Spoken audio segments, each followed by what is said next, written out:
Besides talking to your friends and family about whatever cause you find important, sometimes that can have a negative impact on social cohesion, there are several other methods of education activism, each with advantages and limitations.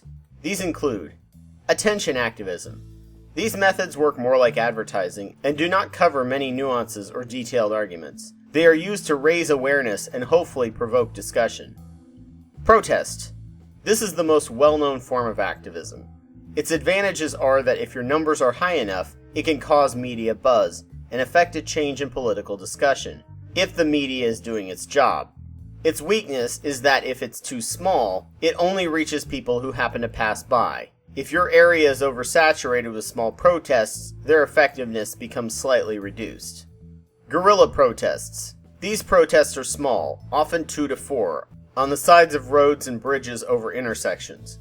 The upside is high visibility to people, and groups of people are able to spread out, but the downside is a smaller likelihood that the media will cover a few people here and there. Protest march. This will shut down roadways in a legal manner, and if large enough, can get media attention, resulting in being seen by a lot of people who will at least hear about your cause. If the group is too small, however, you will just look kinda sad. Occupation. This one borders on and can become civil disobedience. It involves going into a significant and often symbolic place and refusing to leave until forcibly removed. With a large enough group, this can get news coverage. This sometimes involves staying in a public space, such as an office or place of business, a roadway or military area. Those engaging in this method should expect and accept the consequences for each scenario, including imprisonment. Microactivism. This branch of activism is often referred to as slacktivism when used in place of, as opposed to in addition to, other forms of activism, and includes the following 6 types. Personal social media. This reaches mostly friends and family and can either have a powerful impact by causing people to think, or it can break up friendships. In addition, social media can keep you more informed, or it can create an agreement bubble away from other forms of thinking.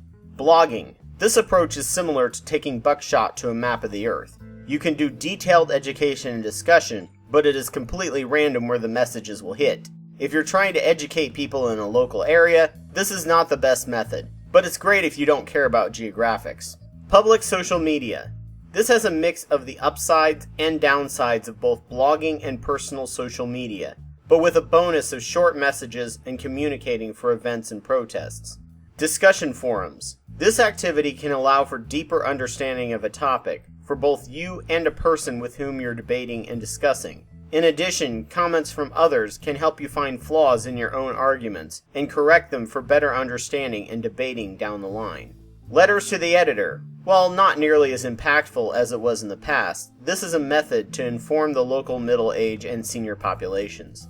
Letters and petitions to lawmakers. Lawmakers are often in a bubble, but on occasion can be swayed by an appeal from a constituent. Not all candidates read their own mail, but it can have an impact if they hear enough of their people. Election activism. This is election season specific. Getting your candidate elected is the biggest bang for your buck in election season. Most people wait until a few weeks to a month before an election to figure out who they like. Many forget there's an election and have to be reminded or informed about where and how to vote. Fundraising and running ads. This option is expensive, but it works on both TV and internet.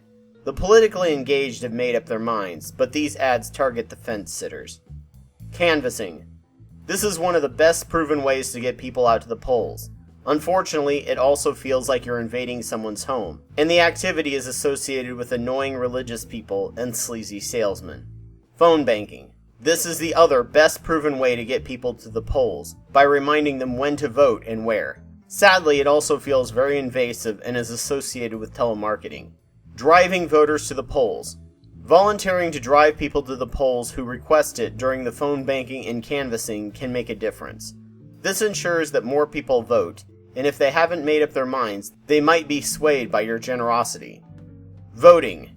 Regardless of any activism you do, it is all useless if you don't add to the political will of the nation through voting.